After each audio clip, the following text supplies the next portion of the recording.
Aliouba, président du modèle. Bonjour, merci d'être avec nous. Bonjour, merci de m'avoir appelé. Ouais. Très bien. Avant de vous poser la première question, restez, on va vous faire écouter cet extrait. Les discussions d'aujourd'hui, c'est la suite des échanges que nous avons eu avec la société civile et les acteurs politiques au mois de janvier. Donc c'est un processus. C'est pourquoi les courriers qu'ils ont reçus, nous avons dit, dans le cadre de la finalisation du processus de création du cadre de dialogue. Le 22 mars, nous allons procéder au lancement des assises nationales. Ces assises nationales n'ont rien à voir avec le cadre de dialogue politique qui s'ouvre. Il faudrait que ça soit très clair. Ça a été des coïncidences. Au même moment, quelques partis politiques se sont retrouvés pour exprimer leur mécontentement. Au même moment, le gouvernement a annoncé les assises nationales et au même moment, nous avons invité les partis politiques pour ces discussions qui ont démarré aujourd'hui. Mais les assises et ces discussions n'ont rien à voir. Pour les assises, nous allons mettre en place une commission nationale qui sera chargée de coordonner les assises sur le territoire national. Et nous allons voir l'opportunité, nous sommes en train de finaliser la documentation. Et l'ensemble des acteurs, des composants de la nation seront invités à appartenir à cette coordination pour la conduite des assises à Conakry et dans les 33 préfectures du pays et sur l'île des Cassa. Le ministre guinéen de l'administration du territoire et de la décentralisation, Mori Condé. Alors, monsieur Aliouba, est-ce que la première réaction, on a entendu le ministre, il faut déjà rappeler que cette déclaration date d'il y a quelques semaines, le ministre qui annonçait justement la mise en place d'un cadre de dialogue politique qui ne vient pas. Première réaction. Bon, écoutez, on va s'en tenir au décret qu'ils ont publié parce que c'est ce décret qui matérialise le sujet pour lequel nous nous retrouvons pour discuter. Il y a eu plusieurs rencontres. Depuis l'arrivée du CNRD jusque-là, la classe politique a fait preuve non seulement de disponibilité, de bonne foi, mais aussi de promptitude. Parce que vous vous souvenez que 9 jours après, c'est-à-dire le 14, on a eu la première rencontre. Par la suite, le 14 septembre 2021, je veux dire. Par la suite, nous avons produit plusieurs mémorandums que nous avons déposés auprès du ministère. Nous avons accepté de les rencontrer à plusieurs reprises, mais jusque-là, nous sommes à 7 mois. Et il y a comme une sorte d'hostilité au niveau des autorités de transition ou de susceptibilité à ne pas parler du processus électoral, par exemple. Et tout le monde convient que le processus électoral est la porte de sortie d'une transition, parce que lorsqu'on parle de transition, ça veut dire que c'est le passage d'une situation à une autre. Et ce passage ne peut se faire que par le processus électoral pour un retour à l'ordre constitutionnel. Et nous avons entendu des prises de parole des responsables, pas les moindres, de la transition. Ils font croire que la priorité des Guinéens, ce ne sont pas les élections. Ça, c'est un discours déjà qu'on entend partout où les autorités de transition ont envie de s'éterniser. On entend ça au Mali, on entend ça dans beaucoup d'autres pays. Donc, c'est un discours qui est du réchauffé. Alors qu'on n'a pas fait un sondage pour savoir auprès des Guinéens qu'est-ce qu'ils veulent ou qu'est-ce qu'ils veulent pas. Alors, nous sommes des acteurs politiques. Nous sommes organisés au regard de la loi, nous avons l'autorisation d'exercer. Et sur ce, les élections nous préoccupent. Mais les élections ne nous concernent pas qu'à nous seuls. Les élections concernent d'abord les électeurs, c'est-à-dire la population. Et personne ne peut prétendre qu'un acteur politique n'est pas représentatif, dans la mesure où, dans ce pays, il y a des acteurs politiques qui ont participé à plusieurs élections, donc qui ont eu la confiance d'une proportion de la population à plusieurs reprises. Et nous avons comme objectif de contribuer à ramener la Guinée dans un processus normal pour que ce pays puisse tirer les enseignements des échecs précédents et qu'on aille de l'avant. Est-ce que vous y voyez un refus de dialoguer avec vous, les politiques? Oui, naturellement, un refus de créer un cadre idéal de concertation, de dialogue, de discussion, qu'on puisse avancer sur les sujets importants. À chaque fois qu'on a rencontré les autorités de transition à travers le ministère de l'administration du territoire, et la question lui-même, il l'avait dit à l'issue des dernières rencontres qu'il a eues avec les différentes coalitions, que la question simple qu'on nous a posée, c'est de savoir quel type de cadre de dialogue nous voulons. Nous avons tous été très clairs. Les coalitions qui ont été rencontrées ont répondu de façon claire que nous voulons un cadre de dialogue strictement politique. Parce que les questions à évacuer sont des questions essentiellement politiques.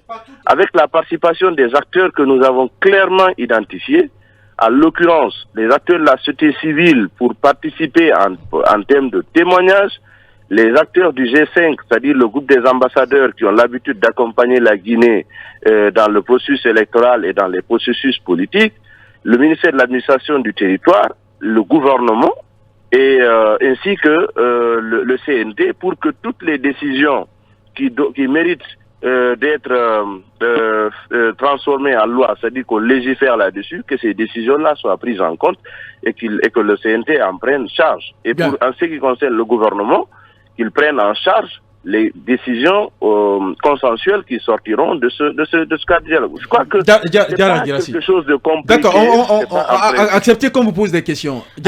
Alors, M. Ba, votre parti, le modèle relève du groupe des 58 qui réaffirme qu'il ne va pas participer au cadre de dialogue, de concertation instauré par les autorités de la transition. Ne pensez-vous pas que cette position que vous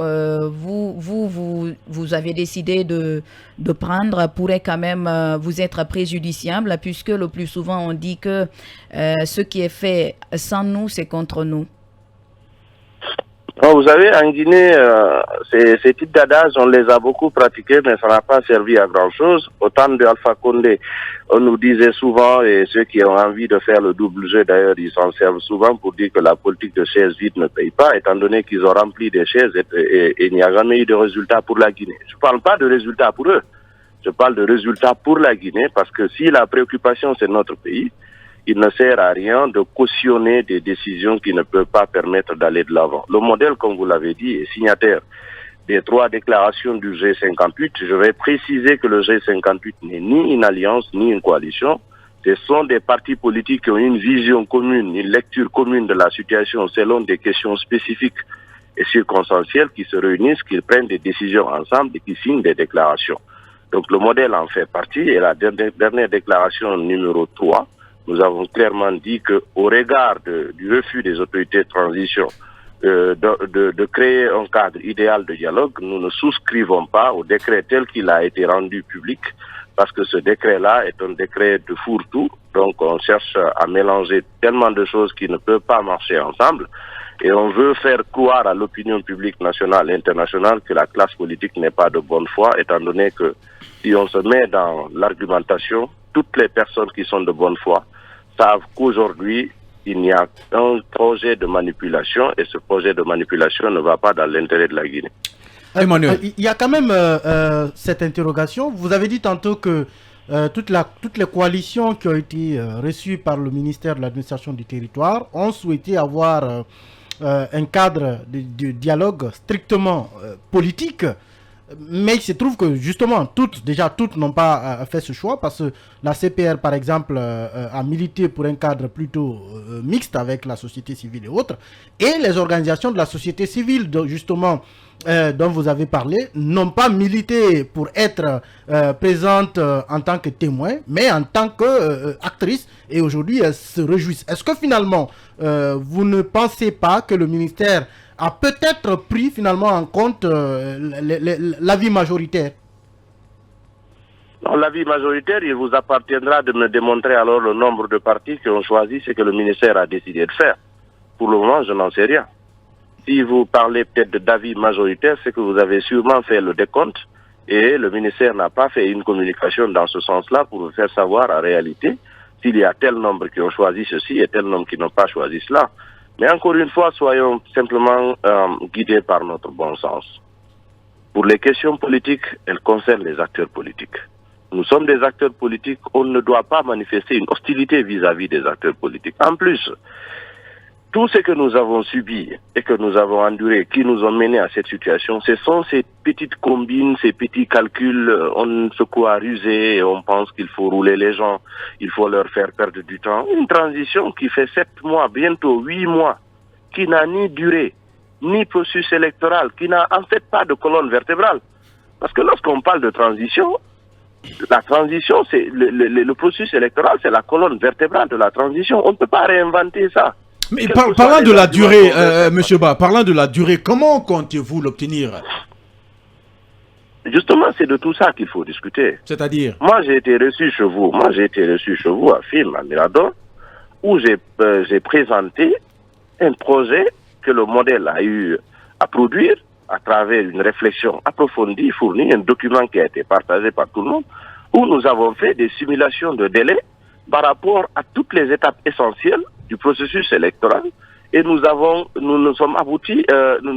pu convenir à travers ces simulations-là d'un délai raisonnable qui nous permettrait d'arriver au terme de la transition.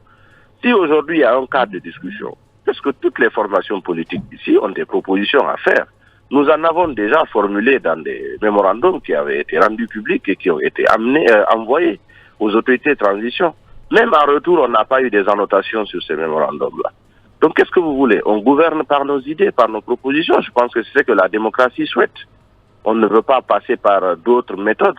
Et c'est ce qu'on veut dans ce pays. Et si toutefois, il faut être deux quand même pour pouvoir dialoguer sérieusement. Si d'une part, nous avons nos propositions, nous avons notre disponibilité et notre foi, et notre bonne foi, mais d'autre part, on veut nous balader, on veut nous mettre dans tout, organiser tous les jours des cérémonies pour se donner des images, pour se donner de la visibilité et tout ça. Moi, je crois que derrière, il faudrait bien que même vous, les médias, que vous sachiez de quel côté se trouve l'objectivité et de quel autre côté se trouve la manipulation. C'est comme si on ne le savait pas. Voilà. On le sait. On vous pose des questions pour comprendre. Non, je n'ai Ibrahima pas... Sori, oui, allez-y. Alors, je n'ai pas la prétention de vous dire que vous ne le savez pas, mais nous sommes tous Guinéens. Même vous, les médias, enfin. Oui, d'accord. Oui. Aliou, en dépit de la classe politique, aujourd'hui, l'ouverture semblait quand même profiter aux organisations de la société civile, mais malheureusement, le Forum des forces sociales qui comporte aussi le mouvement syndical ainsi que le FNDC, en tout cas, ne semble pas participer à cette concertation. Comment expliquez-vous cela? Oui, mais Lincoln, c'est parce que simplement les acteurs représentatifs au niveau social, au niveau politique, savent pertinemment que de cette façon de faire ne peut pas permettre au pays de gagner et d'aller de l'avant. Et cela ne peut pas permettre aussi à la transition de profiter des idées des uns et des autres. Donc tous ceux qui sont sérieux et qui veulent que les choses aillent de l'avant ne peuvent pas cautionner tout et n'importe quoi. Et surtout, ce qui se passe, nous l'avons vécu un peu de par le passé. Et même c'est un passé récent. Vous savez, l'ancien régime avait même fabriqué une opposition à sa façon, mais qui n'était pas représentative. Elle a fabriqué des acteurs syndicaux selon ses intérêts. Elle a fabriqué des acteurs sociaux. Mais tout ça aboutit à quoi? On ne peut pas isoler une classe politique représentative. Parce que derrière chaque acteur politique, c'est une proportion importante de la population. Donc, le plus souvent, les gens font l'erreur de définir la classe politique selon quelques noms qu'ils peuvent citer. Ce ne sont pas les noms des individus, c'est tous ceux qui sont derrière eux. Lorsque vous arrivez à avoir 30% de l'électorat, par exemple, c'est que veut dire que vous avez 30% du corps électoral du pays et 30% appliqué sur 5 millions de personnes. Monsieur Ba, c'est tout comme c'est tout comme les organisations de la société civile que vous ne souhaitez pas avoir autour de la table pour discuter justement des questions liées à la Constitution, mais aussi à bien d'autres organes de gestion. L'autre question que je vais vous poser, selon l'article 77 de la charte de la transition, la durée est définie après accord entre les forces vives et le CNRD. Pourquoi vous voulez l'obtenir en dehors de ce cadre? Non. Nous n'avons pas la prétention d'exclure qui que ce soit. La déclaration numéro 3, elle est très claire. La classe politique n'a pas dit qu'elle se réserve l'exclusivité de la définition de la durée. Jamais. Moi, je n'ai jamais participé à une réunion où cela s'est discuté. Mais nous avons dit que nous avons notre rôle à jouer lorsqu'on parle de la durée. Mais il faut bien entendu définir les étapes qui sont les plus essentielles de la transition. C'est justement à travers ces étapes-là qu'on pourra faire de la simulation de délai. On peut savoir, par exemple, pour la mise en place d'un organe de gestion des élections, qu'est-ce qu'il nous faut? Combien de temps il nous faut?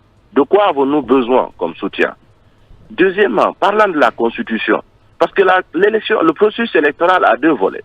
Il y a le volet législatif, c'est-à-dire les textes qui gèrent le processus, qui couvrent le processus. Il y a le volet opérationnel, c'est-à-dire l'ensemble des éléments techniques sur le terrain sur lesquels nous allons fournir de l'effort. Mais vous voulez qu'on règle ces problèmes-là sans pour autant discuter dans un cadre idéal? C'est là le souci, en fait. Notre problème n'est pas de dire que c'est nous qui définissons ceci. Jamais je n'ai participé à une réunion où la classe politique a la prétention de dire au CNRD. D'ailleurs, nous ne faisons pas preuve d'arrogance, nous ne le sommes pas. Dernière question, Mohamed Kaba. Voilà, dans une tribune, M. Aliou Baké, vous avez publié il y a 24 heures, vous dites ceci, je cite, « Engager un bras de fer avec les politiques serait une erreur monumentale. » Est-ce une menace voilée de votre part? Non, je ne menace jamais, moi. Vous le connaissez. Très bien. Je n'ai pas besoin de menacer qui que ce soit. C'est compris. C'est pas une menace, c'est un avis. Akouma, on a 40 secondes. Monsieur Aliou, je vais poser une question à 3 volets. J'espère que l'animateur m'en excusera. Du point de vue de démarche socio-historique, on sait pertinemment qu'il existe plusieurs logiques de participer à des concertations de ce type. On peut se faire quelques représentations quand même, telles que les préalables. Certaines parmi vos structures ont déjà posé des préalables. Est-ce qu'on peut considérer ces préalables comme étant déjà un premier pas vers la participation au dialogue?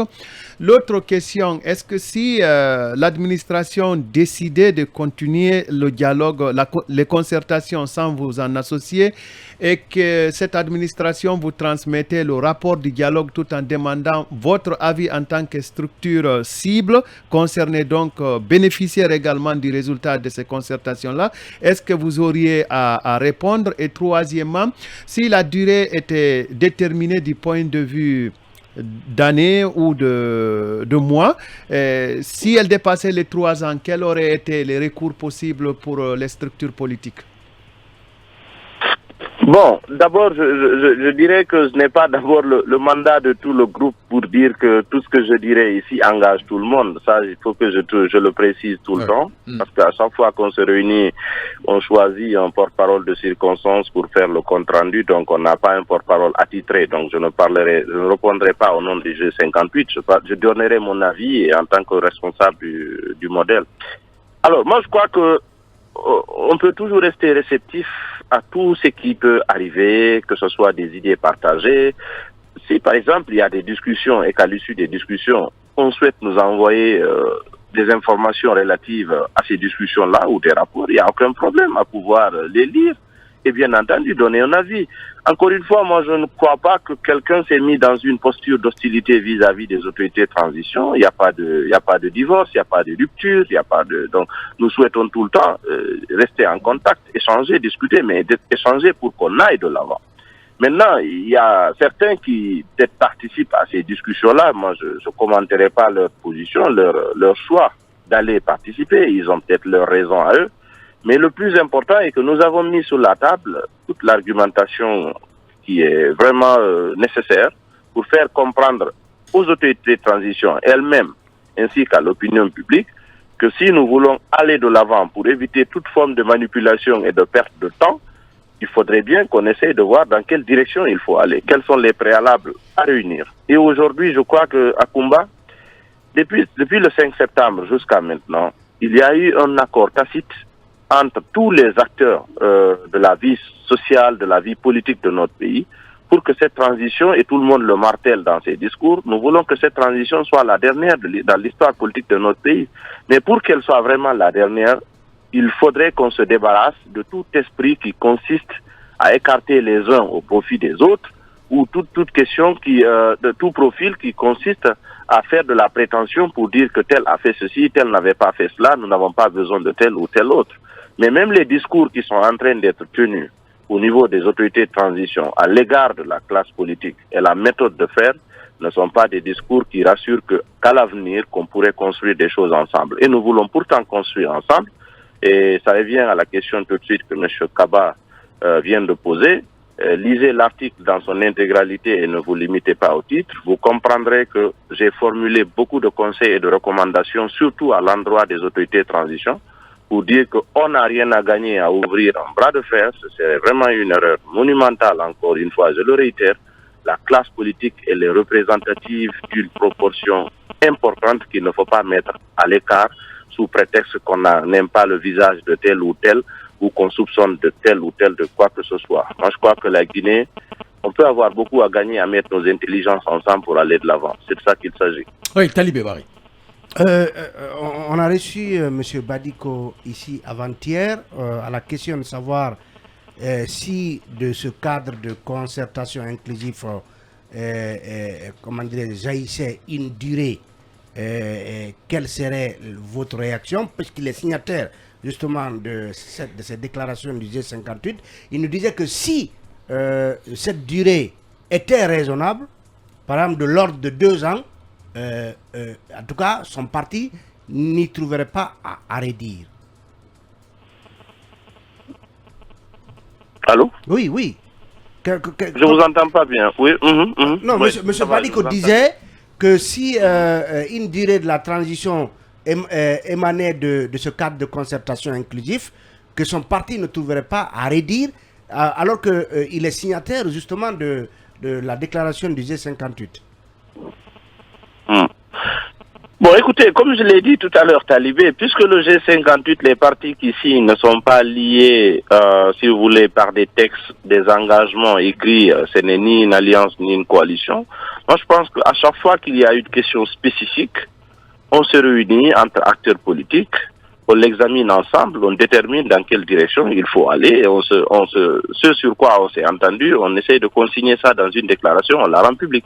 Maintenant, au-delà de ça, chaque parti politique est indépendant dans son appréciation des sujets à l'ordre du jour, ou bien de ce qui pourrait arriver demain. Moi, je crois qu'on ne va pas présager de quoi que ce soit. Si demain on parle de durée, et bien entendu, ce sera un sujet qui sera discuté. Mais ce serait vraiment dommage qu'on essaye de sortir élément par élément, surtout ce qui est fondamental de la transition, qu'on essaye de faire des petits extraits, pour dire qu'aujourd'hui on va parler de durée, demain on va parler d'organes de gestion des élections, après-demain qu'on va parler de la constitution, etc., etc. Ce sont des éléments essentiels qui pourraient être discutés dans un cadre idéal de dialogue entre acteurs politiques et le CNRD et le gouvernement. Malheureusement, c'est pas encore le cas. Donc pour le moment, je laisse le soin, si vous voulez, je respecte l'avis de celui qui l'a exprimé sur le sujet, mais on verra bien qu'est-ce que l'avenir va nous réserver. En ce qui concerne le modèle, nous verrons bien. Mohamed Kaba. Non, je n'ai plus de questions. D'accord. Cette question, Monsieur Ba, qu'est-ce que vous gagnez en prenant l'initiative de bouder les assises, le cadre de concertation? Vous savez, dans notre déclaration, nous avons fait un certain nombre de recommandations. La déclaration numéro 3. Nous avons exprimé des réserves et des inquiétudes par rapport au décret qui a été rendu public. Vous ne pouvez pas imaginer que l'on parle d'un cadre de dialogue et entre des protagonistes ou des acteurs qui doivent discuter sur des sujets importants et qu'on essaye de créer, par exemple, un lien de subordination entre eux. Personne d'entre nous n'a demandé à être nommé où que ce soit parce que par rapport au cadre de dialogue, vous avez des projets de nomination de ceux qui vont prendre des responsabilités dans le cadre de dialogue. Ce n'est pas important, ce n'est pas aussi nécessaire. Allô? On l'a perdu. C'était Monsieur Aliouba, président du modèle, oui.